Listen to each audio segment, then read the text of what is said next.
Okay, so we are up to chapter 12, which is where we introduce the Beinoni. The Beinoni in the Tanya, well, the Tanya was written for the Beinoni. It's called the Sefer Shel Beinonim.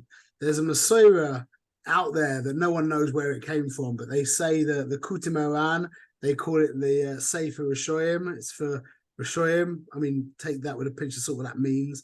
Not as we understand what Russia is. Anyway, the Tanya is called the Sefer Shel Beinonim, and the Noam Elimelech is called the Sefer Shel Tzadikim. And no one knows where that comes from, but that's just something that's known.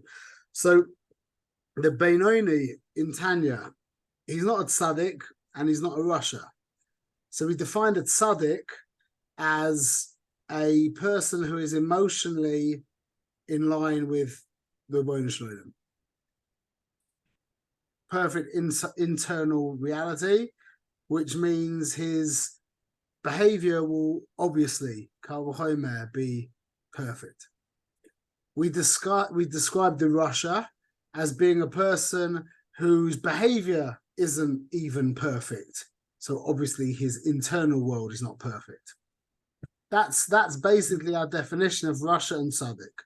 So we have the two, to make it very, very simple, though we've spoken in detail, we know it's more complicated, but just to make it very simple, we have the insides and the outsides. Let's call them the emotions and the behavior, or the midas and the levushim, okay? In the tzaddik, the midas are perfect and the levushim are perfect.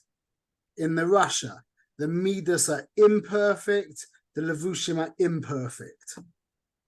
The Beinoni, the midas are imperfect and the levushim are perfect. That means he behaves himself really, really well. Behavior is composed of three components. What are the three things that make up behavior? Thought, speech, and action. Yeah. So thought is also a behavior, unlike what most people think. Thought is behavior. How do we define a behavior? What's behavior? A levush? Yeah, so levush is the translation in a sense, I suppose. That's what we mean, but really that was a very kind of vague question. What is behavior? Behavior we're defining as thought, speech, and action. But what behavior really is, and what the reason why it's called a levush, is that it's an expression. It's an expression of the midas, of the emotions. So remember, we showed you that picture of that disaster in England where there was a big crush in the 90s, and 100 odd people got killed, and then a few days later, the stadium was filled mamash with flowers, because the whole British public was so deeply affected, they just had to do something. When the emotions are real, you have to do something. Whether it's action, speech, or thought, something has to, or you will feel stifled, or you will feel, you'll feel uncomfortable. So let me just turn my phone off. It's off. Good. Okay. So the first thing I want to mention when the Alter Rebbe discusses the Beinoni is he says something that really forces us into asking some questions. He says he never did an Aveira and he never will do an Aveira. He never did an Aveira. What's the Russian? It says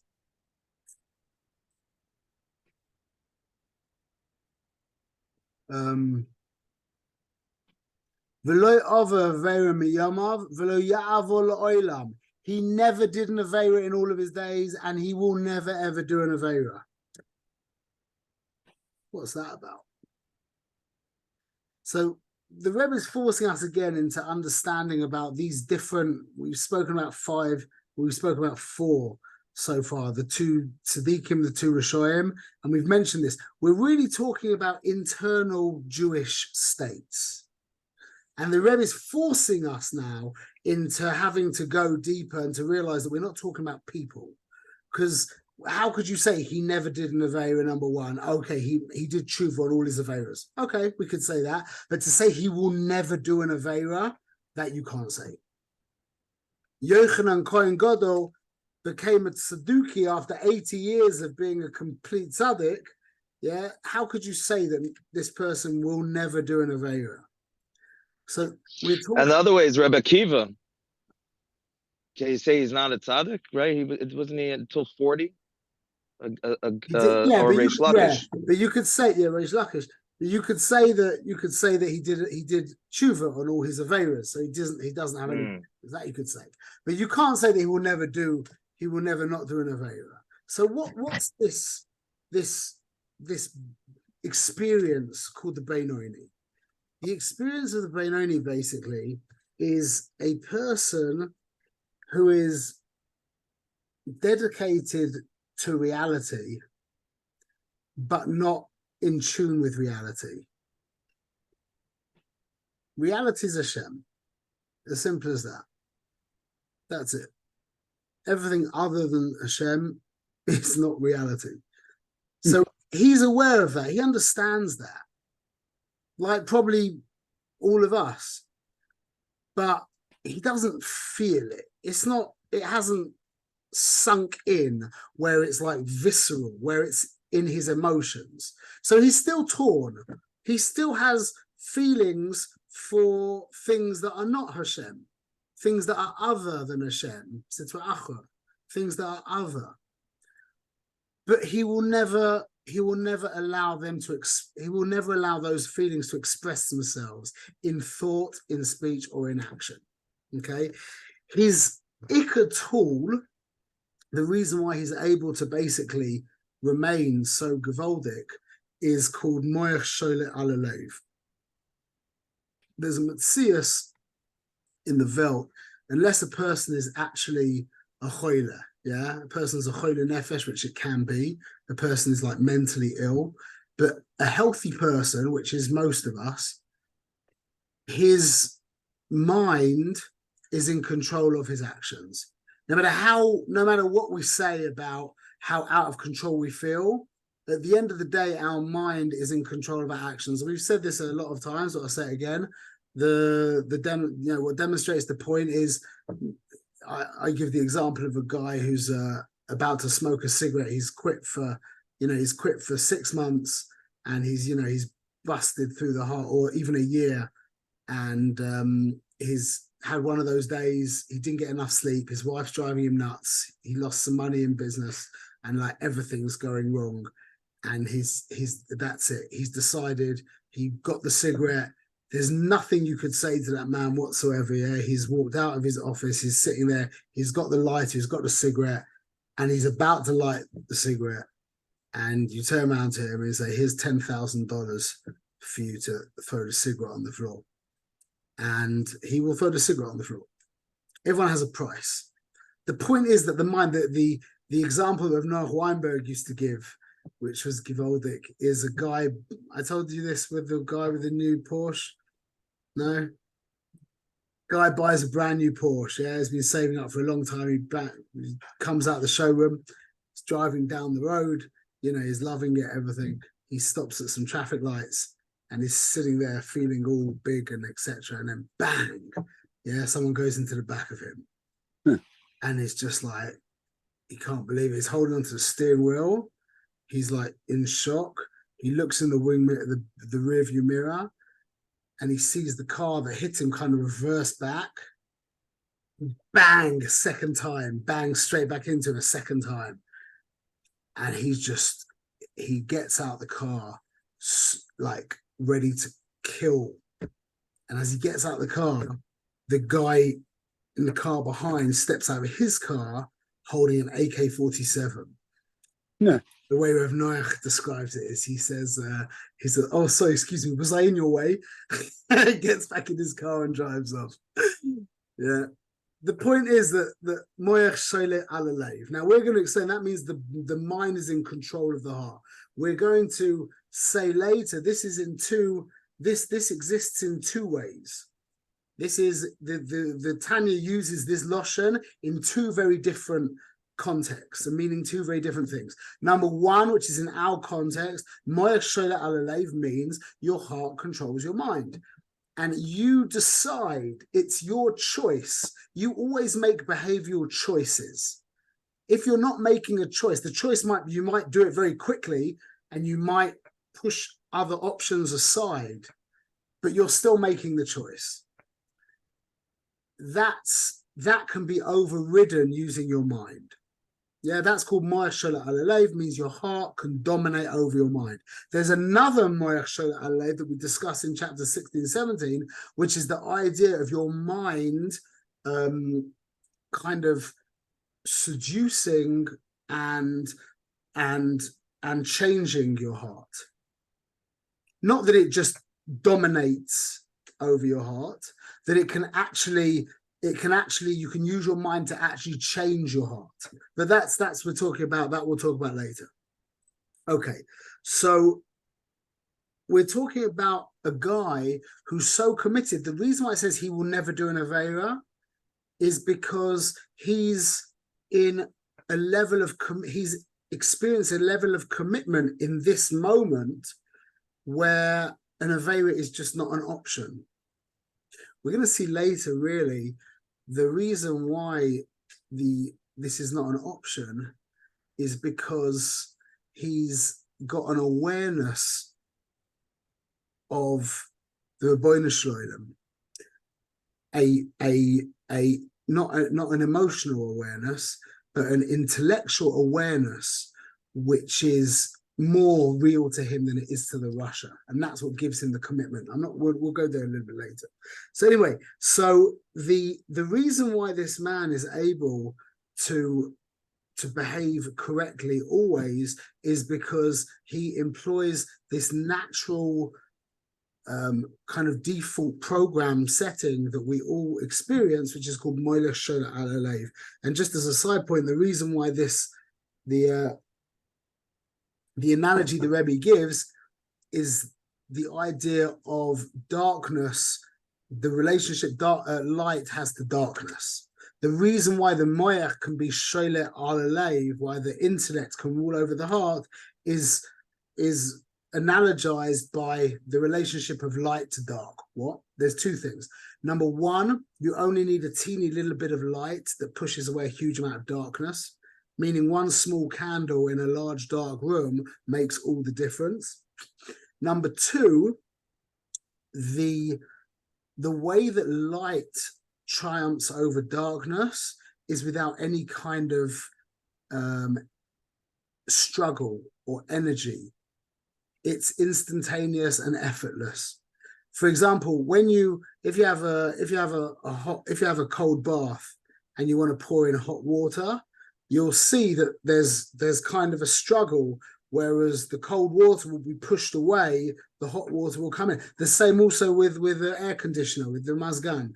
Yeah, when you put on the air conditioner, there's this element of the cold air pushing away the hot air.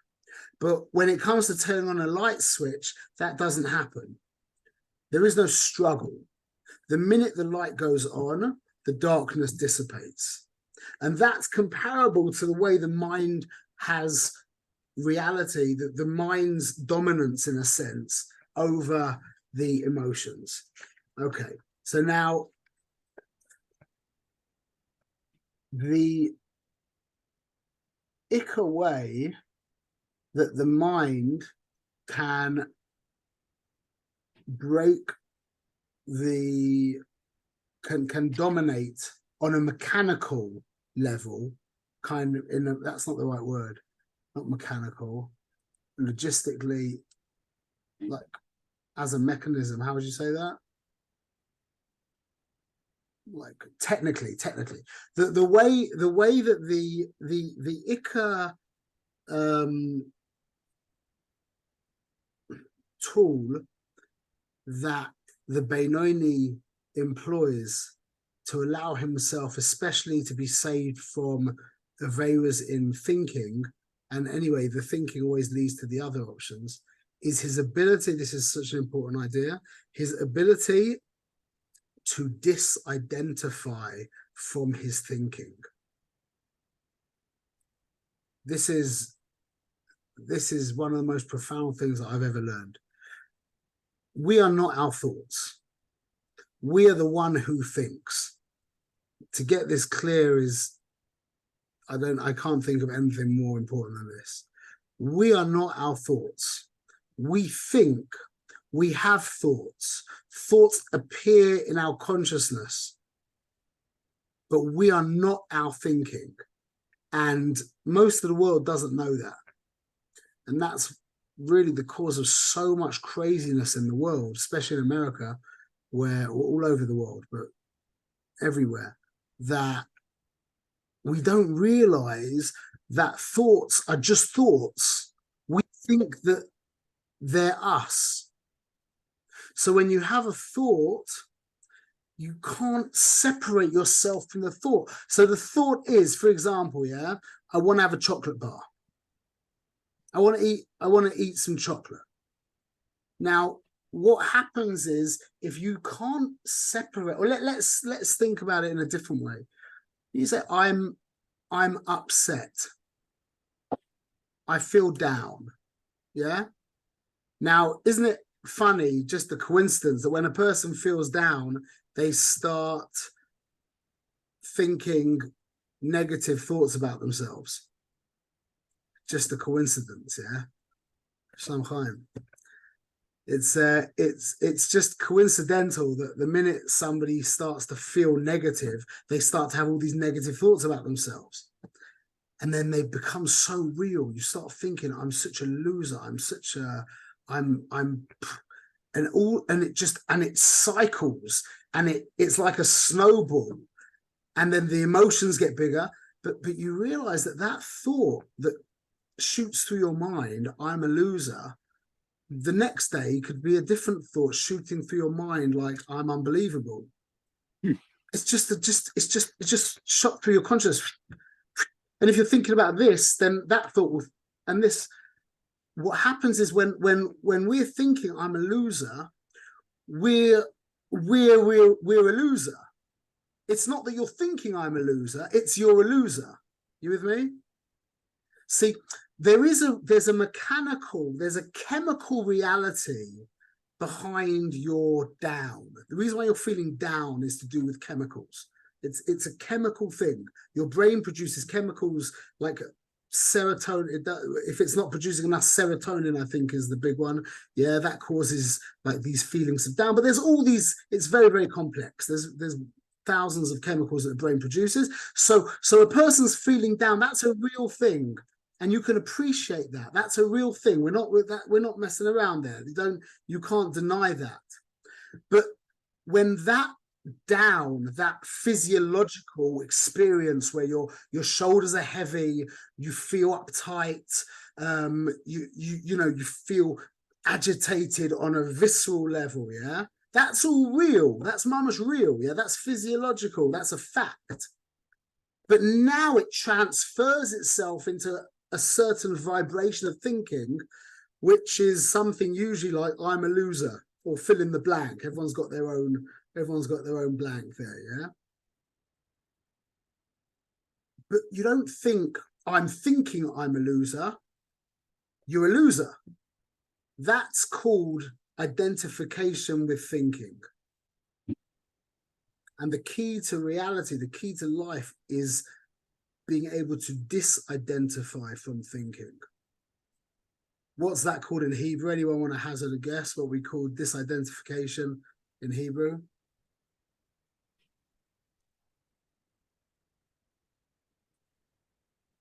There's a song about Mashiach coming. What's that song with Mashiach? V'hesach hadas. You heard that song? V'hesach hadas. Be Mashiach das means to disidentify. Having das is the Indian of identification. So being Mashiach das is the Indian of disidentification with thoughts. That is a huge part of the Beinoni's arsenal. And when you can say things like, when you feel down, not to say I'm depressed, but to say there's a feeling of depression in me. It sounds like annoying and semantics, but it's really not. It's very, very deep, and it's very, very true. To be able to distance yourself from the feelings is very good, but to be able to distance yourself from the thoughts, that's essential. That's absolutely essential. Once we can disidentify from our thoughts, now it becomes, I have a thought that's saying that I should say this horrible thing to my wife, as opposed to, I need to say this horrible thing to my wife. Now we're in a position to actually approach this behavior in a way that we'll be able to actually overcome it, because we're not fighting against that. There's no one to fight against. When you are the loser, where's the fight? Who are you fighting against? There's not two parties. There's just you, and you're a loser. When there's a thought about me being a loser, now there's two parties. There's me and the thought about me being a loser. Now we have a battle. Now there's something it could be that this thought's going to be coming back and back. And where I deal, Hashem, I don't get so many thoughts nowadays, but if the Eitzah is, the way I do it is, in the old days when I would get bombarded with thoughts, I would literally look around and I would just analyze things, like on a visual level. I'm a photographer, so I can do that. I would literally just think about, and I would articulate it. Look at the square of the computer and the way the leading lines come from the perspective of the keyboard, and I'd just start talking about what I'm seeing. And I'd move and, oh wow, look how that speaker, how they designed it with the circle there, which mimics that circular button. Then there's a bigger circle, and then before you know it, the other thoughts have disappeared. Literally, it literally takes about 10 to 12 seconds until those negative thoughts have gone away. And then they might come back. You'd be surprised though. You'd be surprised if you do that, how quickly they won't come back. You'd be surprised. It's quite inspiring. Baruch Hashem. Okay. So now, what are the two tools, the two secret weapons of the Beinoni? Okay, and this is going to be Machayev us, okay? So if you don't feel like changing your avodah, you should probably just sign out now, because I'm going to be stark, because this is true. We lost someone. Okay, the primary weapon. We've got two weapons. I don't know which one's primary. But was that a joke? The primary weapon the Beinoni has is called Shachris. You knew I was going to, yeah? Anybody knew I was going to say that? That is our primary weapon, Shachris. Shachris is our Ikka tool against the Yetzer Hara, which really means it's our Ikka tool in Avodas Hashem, which means it's our Ikka tool in Yiddishkeit. Shachris is the Ikka tool we have in Yiddishkeit, and we're going to discuss another tool as well, which is also very important. Maybe just as important, probably just as important, maybe more important, I don't know. But Shachris was designed by the Anshe Knesset Gedolah to actually move you to a place called Moichin de Gadlus. And you don't need to go to seminars or learn deep Kabbalah. That might help, but the Anshe Knesset Gedolah were above seminars. They were above everything. And the Pashat Seder of Tefillah, if it is given the correct respect, will do it for you. Whether you feel it or you don't feel it, it is poil. I can speak from experience. I took on a good few years ago now. I don't know how many years ago. I really don't know if it's 5 or 10, or probably not 10, probably 5, 6, 7 years ago, 8 years ago. I took on to Daven Shachris, yeah, like properly, meaning the key to Shachris is Psuke de Zimra. Okay, and Psuke de Zimra, if you read, I mean, the average time, I told you I'm going to be Machavi here, but I'm not speaking hypocritically here. I do this, and so I feel qualified to preach to you guys about this. Okay, not really, but I'm going to anyway because it's very helpful and it will change your life. If you can like make your mind understand, or you understand it anyway. If you can just scratch that extra 15, 20 minutes for Psuke de Zimra, it can transform, it will transform your life. It will transform your life. Crazy. See, I think the average time people spend on Psuke de Zimra is about, where I live, it's about 12 minutes. That's if you get to shul on time, yeah? I think that's the average, 12 or 13 minutes. That sound right to you guys? At the Minyanim give you like 12, 13 minutes, yeah? That's like 10 minutes, yeah?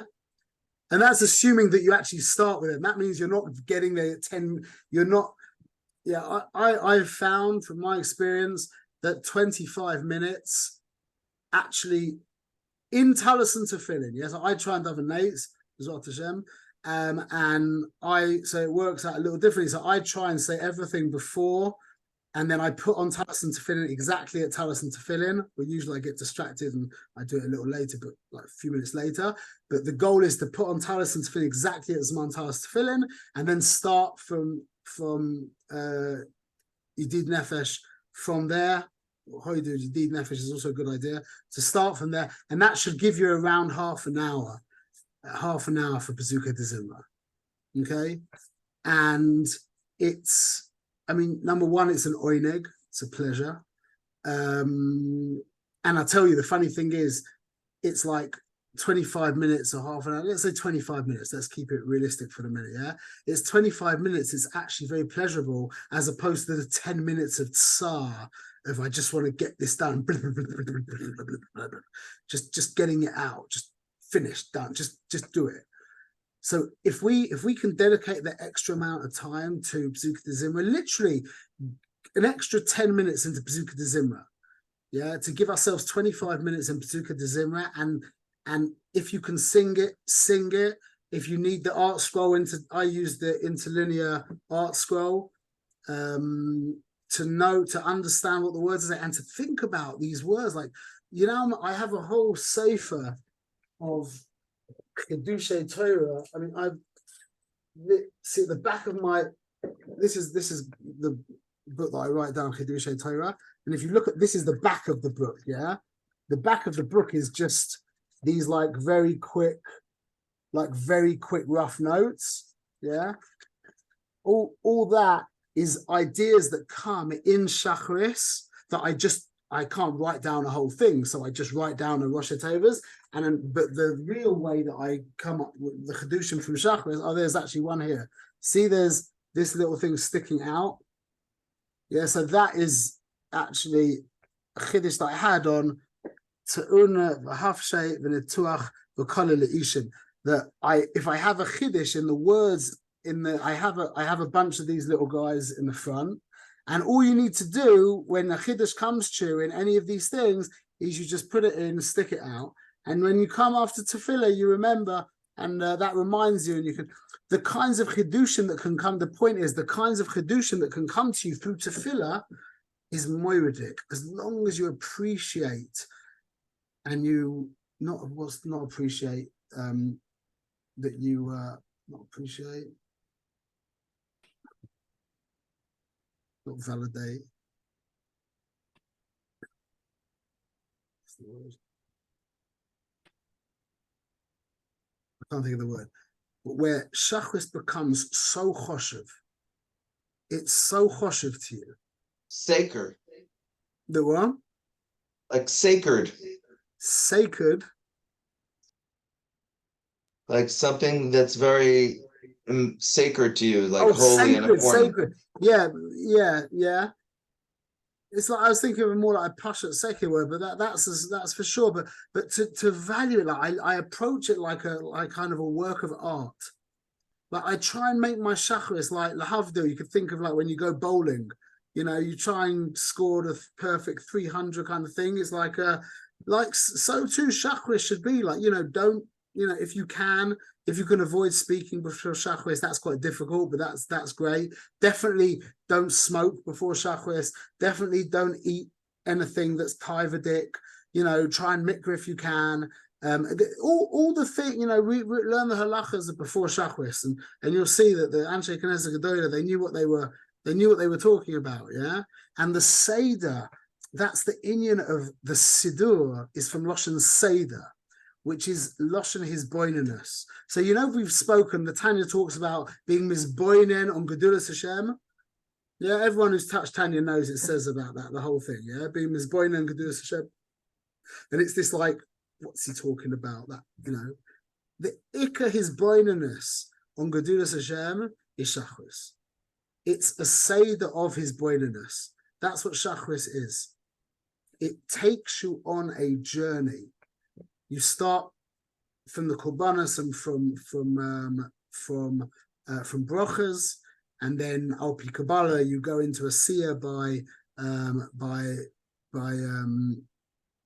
you go into Yitzira by Pesuka de Zimra, and then Kriya Shema is Bria, and then you go into Tzilus by Shemona Esrei. However, if that speaks to you, then that's fine. But the point is, it's a seder, and it builds from Lashon his boineness, and it builds, and it takes you to what's called Moichin de Gadlus. So you have two shachris, provides you with two. There's like two segulas in shachris. Number one is the siddur, and number two is the zman. The actual zman of shachris is a mesugudik zman for us to come to Moichin de Gadlus. What's Moichin de Gadlus? Or put it this way, Moichin de Katnus, you could translate as fragmented consciousness, where the world is fragmented and it's just a whole bunch of different little bits and pieces. Moichin de Gadlus is a kind of, what did I say? A holistic consciousness, where it's not you and loads of other stuff. It's God, and you're part of that. And if you do it properly, and it won't happen every day, not by any means, but if you do follow the Seder, at least you'll have a chance when it comes to Shemona Esrei. You'll bow down, and the only reason why you'll come back up is because you'll become self-conscious that someone's looking at you. But you will just want to stay bowed down as you bow down in avos. How can you stand before him?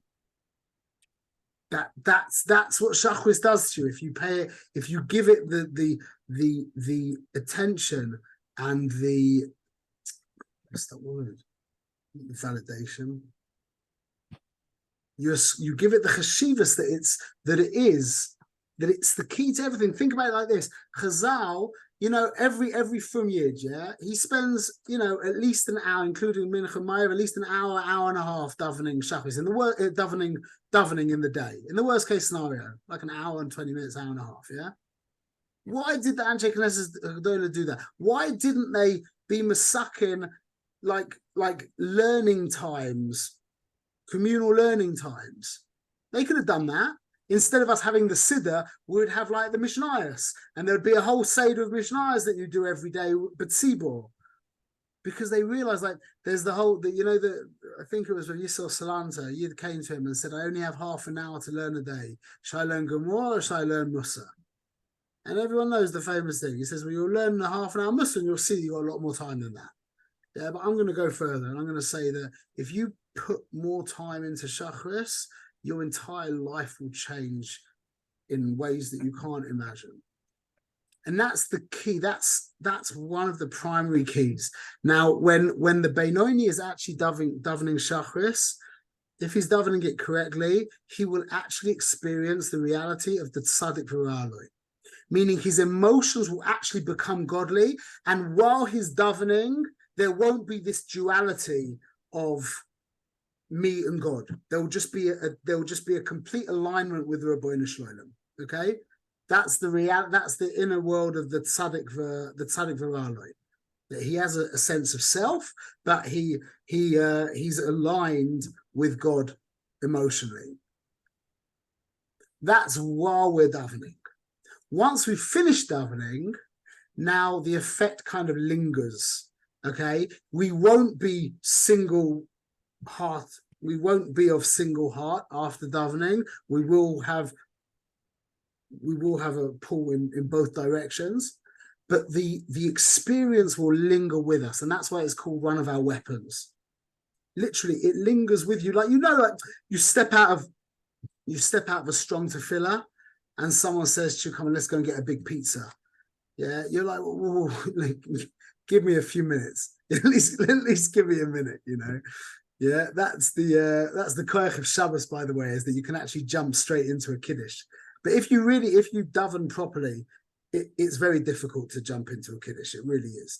It really is. So when we invest the correct energy and time into Shacharis, during the tefillah, the Beinoni experiences this inner world, this peaceful, godly inner world.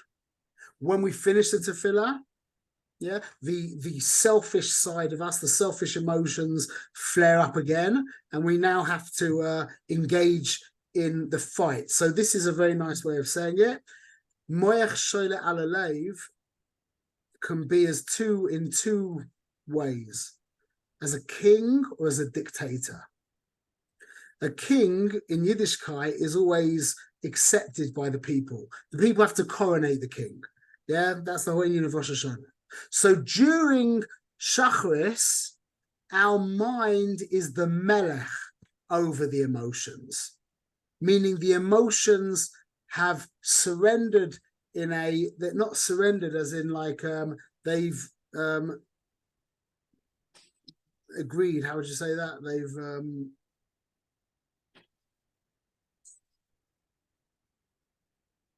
not committed, like subjects who pledge allegiance to. They've pledged allegiance to the moyach. Yeah, that's called melech. Once we finish davening, and there could be other times in the day as well where a person is in an elevated state. But minastam, once we finish davening, the relationship between the mind and the heart becomes a dictator. The heart wants to do this, but the mind doesn't allow it. The mind doesn't allow the heart to express itself in the way it wants to express itself. That's called being a dictator. So it's moyach shoyle alaleiv. The question is it sholet being dominating as a king or as a dictator? During tefillah, it's a king and any other experience of moichin de gadlus. But when we fall out of that matzav and we go back into the real world, then we are experiencing the level of moyach sholet alaleiv being a dictator, where we literally just dictate to the emotions. No, we will not do that. No, we will not do this. Or yes, we will do that. Yes, we will do this. Okay, so what's the do you know something? Yeah, can I add? Sure. Sorry, share an idea on what you said. So over Rosh Hashanah, someone asked me if I heard of any nice Roshi tables or gematrias for this year of Tafshin Pei Dalet. And I said, I haven't. I didn't look into it. I didn't see anything. Nothing came my way. So over Yontif, I started thinking, and what did I think about? What you said in your Shurim, how chakras is the key to everything. How chakras is the key to the day. Chakras is the key to our relationship with Hashem. And so a thought I wanted to share with you is that my idea for this year, you're talking about how we really have to put this into practice. I'm so excited. Is that this year is a year of Tafshin Pei Dalet. It's a year of real kavana during Tfilos Shel Psuke de Zimra. Tafshin Pei Dalet. It's a year of Tfilos Shel Psuke de Zimra. That is, I mean, guys, take the message. Take the hint, no? I'm going to take the hint. You've held it. Yeah, Michael shared that with us last night. That's give. Oh, so it's mamash hashgacha. You just guys are sitting here anyway, soaking in the hashgacha. This is the key to the whole, and I can say I'm really saying it from experience. I really am, because like I said, I made this decision a number of years ago, and it's true. It really is. It changed Shacharis from being basically a tsar that I just had to do every day to being something that I'm actually genuinely excited about. Genuinely. Yeah, Baruch Hashem.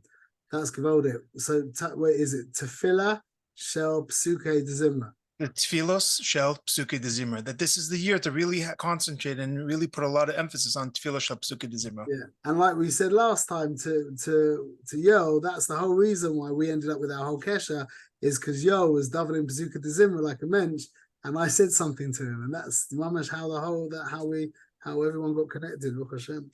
Okay, so what's the second secret weapon? So the first secret weapon is Shacharis.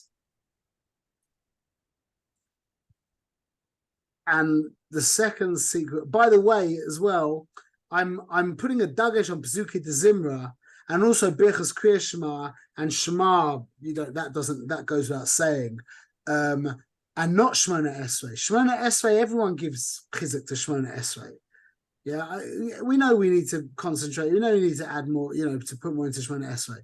But I'm really being magdish that it's like if you're just going to put just investing energy into Shemona Esrei without having invested time into Psuka de Zimra and Birchas Kriya Shema and Shema is like I can't think of much right now, but you didn't, it's like going into a boxing match having not done any training. You can grit your teeth and try as hard as you can, but it's not going to really help that much. Whereas if you really put energy into Psuka de Zimra and Birchas Kriya Shema and Shema, then you don't even need to think about Shemona Esrei. That's just Ma'elav. It results. Anyway, what's our second secret weapon? I know that big theme during Yom Haraim are teshuva, tefillah, tzedakah. So I'm wondering if that's all part of this. You have the teshuva, tefillah is a shachris, and tzedakah. All of those I feel like are ways we discussed that. What was it? The tzaddik gomer or the is it tzaddik gomer? Whatever it is, has the ability to completely give himself to Hakadosh Baruch Hu. And teshuva, tefillah, and tzedakah are those ways of completely giving yourself, being selfless, and giving yourself to Hakadosh Baruch Hu. So I'm wondering if it's teshuva and tzedakah. Yeah, tzedakah, to give tzedakah before davening is essential, mamash essential, and to give tzedakah during there's the in the book it's in the, by Baruch David and by yeah exactly. The Arizal says to give the pruta then. Very important. Tzedakah is bound up. Tefillah and tzedakah is bound up. It's not stum that you have people walking around like that for shacharis. That's not distracting. That's pasha ikka avodah shacharis. Okay. So what's the other secret weapon that the Yid has? And it's bound up with Shacharis. Because what does the Arizal say that you should say before you start davening? I mean, he says loads of stuff. One of the things. The other key that we have is not harboring any resentment or ill feeling or hatred. I'm gonna quote the Rebbe here. He says like this. The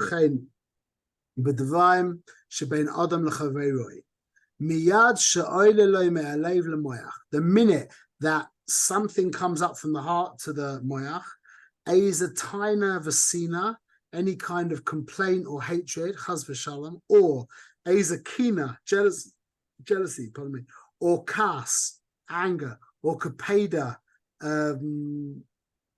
What's kapeda? Translation of kapeda, to be intolerance. Intolerance.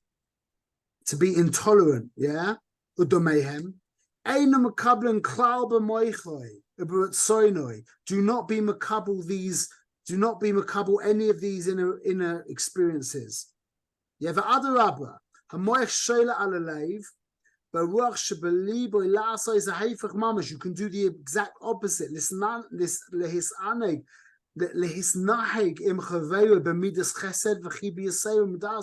To to go even beyond and to treat him with more love and tolerance than he deserves. To be soivel him until the nth degree. Don't be angry. Don't take revenge. Really do for the chayavim toiv. As we learn from Yosef and his brothers. So we're trying to say this quickly, although we could speak, and we have spoken about whole Shem Fest. In fact, if I think it was only Yitzi and Yoel who were there for the first year that I gave about Magen Avraham, about the wall that we have around ourselves. So I did give a whole Shem, but I'll say it B'kitza, is that we could define our ego as a wall, a conceptual wall around ourselves. That is our ego. The stronger, the more fortified, the higher that wall, the stronger the ego. Now, that's the definition. That's how identity is. It's a lot of stuff, but primarily our identities, etc. Now, anger is a result of, we could call that our covered if you want. You could call it your covered. Anger is a result of that wall being breached somehow. Again, I could talk about this for a long time. I don't want to get too into it. But for example, what makes people angry? I mean, you know, wives make men angry. Yeah. Your children being cheeky to you makes you angry. Not doing what you say makes you angry. Someone cutting you up in the road, that makes you angry. A guy being dishonest in business makes you angry. It's all hurting your ego. What? It's all hurting your ego. It's your covet. A client who doesn't pay up makes you angry, etc. All of these things conceptually are a breach in that wall. They create a breach in that wall. The bigger the breach, the more painful it is. Everyone's with me? Does that make sense? Do I have to keep explaining that's clear? So now, when a person does something to make you angry, yeah, they breach your wall.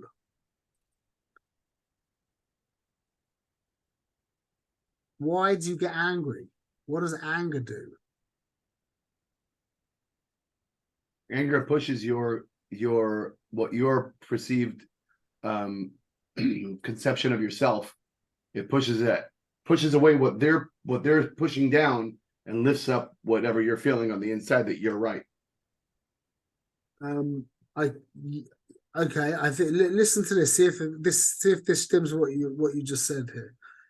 That when you get angry at someone, what you really do, I actually found this out today. There's a word called enemize. You turn them into an enemy. Yeah, it's a cool word, man. Enemize. To enemize someone. So you actually turn them into an enemy. Now, that's not just angry. That's any kind of hatred, resentment, anger, jealousy, all these kinds of things. They actually turn that person into an enemy. Now, conceptually, this is amazing. Conceptually, an enemy basically is someone you put a wall around. You disassociate, you dislocate, and you're marchik yourself from them, which conceptually is you place a wall around them. Yeah? Now, what that does conceptually is if, for example, I have a field and you have a field, and now I build a wall around your field, Ma'elav, I've just created a wall around my field. So by me getting angry at someone, I wall them up, so to speak. I put a wall around them, and that replenishes, that wall replenishes the wall that they breached, my egoic wall that they breached. You with me? That's how anger works. It's a reactive defense mechanism from the ego that immediately replenishes the damage that it just underwent. Is that the right word? Experience, whatever. What's the ikka? What's the ikka? Mafriya, how do you say that as a noun? The ikka fra, the ikka distraction, the ikka thing that prevents us from being over the Shem is thinking that you're something other than him. The more otherly you become from Hashem, the harder avodas Hashem becomes. The more real you are to yourself, yeah, the less real Hashem becomes to you. The more seriously you take yourself, the less seriously you take Hashem. And everybody else, by the way. The less seriously you take yourself, the more seriously you take everyone else. So this is our secret weapon, is never getting angry, being soivel people to the nth degree. Now that doesn't mean as a parent or, you have to teach your children something, you have to act angrily or whatever it is. We're not talking about that. We're talking about this idea of not extending our ego the privilege of replenishing itself in the way it wants to. That's why when Nachman talks about, all the tzaddikim talk about the idea of being oimed al bushas. When someone's mevayash you and you stay quiet, and that doesn't mean you just close your mouth. That means you close your mind. It's still quite difficult to close your mouth. But it can even be more damaging when you close your mouth and you're in your mind ranting and raving at what a Russia this person is. And then you're also thinking you're a big tzaddik because you didn't speak it out as well. So you lost really badly there. But the goal is inner silence, is mamash silence, is silence when, and that's what the Rebbe goes on and says. He says, the Gemol Chayvim Toivos, go beyond, be Hebrew Yisera, go beyond the letter of the law, go treat them with more courtesy, with more respect, with more love, with more patience. That is an ikka tool that we have in our struggle against the Veiras. Everyone understands how that works? A fabulous mechanism. It's amazing that when we are able to allow that relaxing of our egoic self, that will spread out into all areas of our life. Every minute of the day, that will. Why? Because whenever you do something wrong, it's because you're just choosing yourself.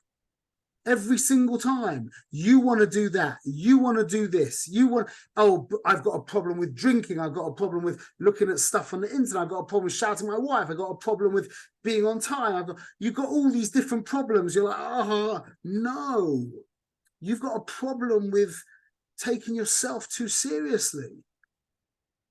That's the problem. Everything else is just what's the word, situational. The problem's you take yourself too seriously. If you didn't take yourself too seriously, you want to shout at your wife, you're like, okay, so what? A lot of stuff I want to do, doesn't mean I'm going to do it. That's where we go back, remember we said about disidentifying from the thinking. It's also that's a big part of the equation. So by being soivel other people, lekatzer achron, like he said, we are actually priming ourselves for our entire life of avodas Hashem and choosing Tov over Ra. And just to finish off, what is it that the advice the Rebbe says?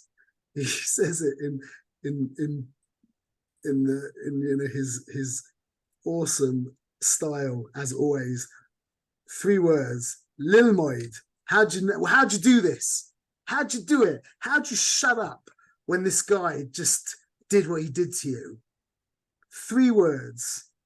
Lilmod, you learn it. me Yosef im Achiv.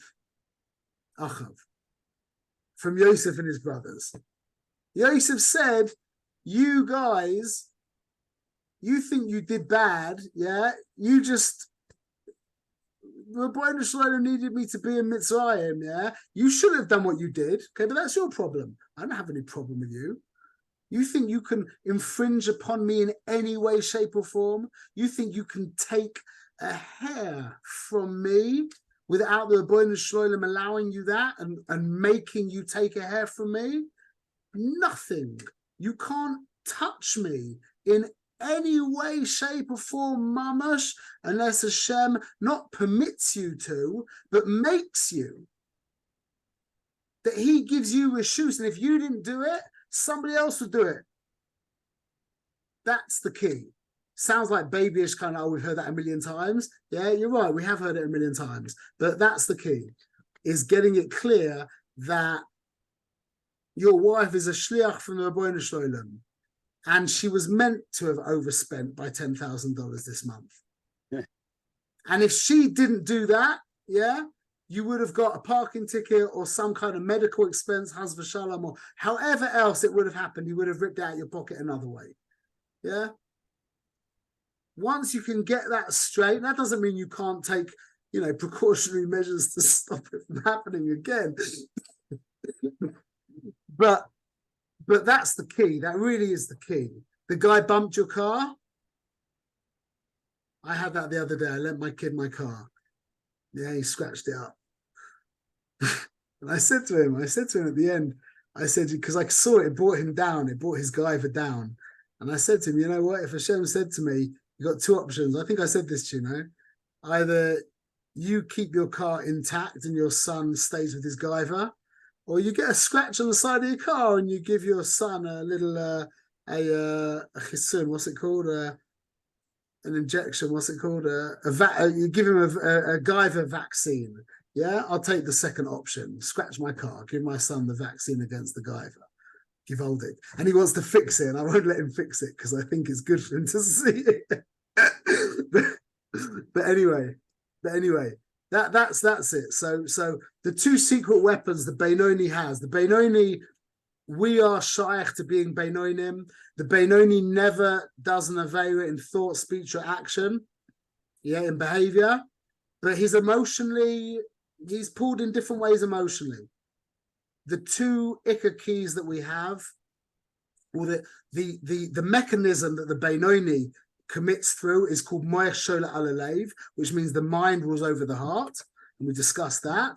And the two secret weapons that we have in our arsenal is Shachris and Bein Adam L'Chaveroi. Okay, we should be Zoicha B'Zvat Hashem. B'Zvat Hashem. Any questions?